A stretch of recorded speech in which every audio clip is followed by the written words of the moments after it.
Hello and welcome. The North Atlantic Alliance hangs by a thread. What seemed an unlikely scenario in the past has become, in the last 24 hours, an unprecedented diplomatic and military crisis. The United States government has officially placed Greenland in its crosshairs, and the White House was emphatic. The use of military force is not ruled out to achieve this objective. For Europe, the warning level is at its highest. The Prime Minister of Denmark has already categorically stated that an American advance on the autonomous territory could mean, in practice, the end of NATO. Today, we will detail this escalation of tension that places historic allies on opposite sides of a potential trench. Tension reached a new level this Tuesday, January 6th.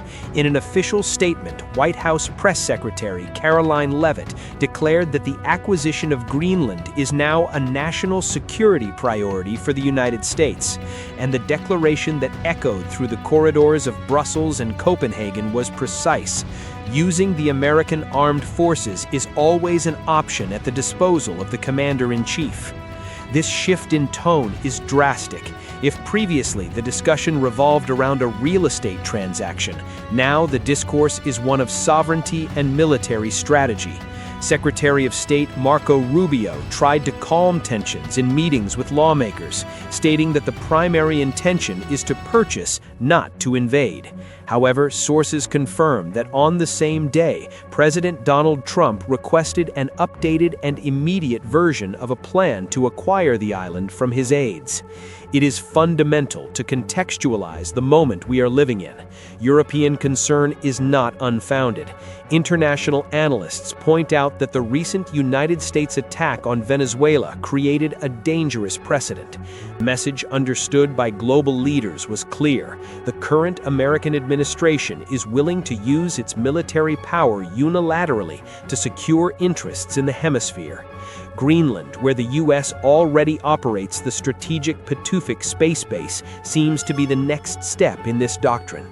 But what is at stake in the Arctic? Why risk the greatest military alliance in history for this territory? The answer lies in resources and geopolitics. With the accelerated melting of the Arctic, Greenland reveals itself as an invaluable source of rare earths, uranium, and oil, resources that Washington considers vital to avoid dependence on China.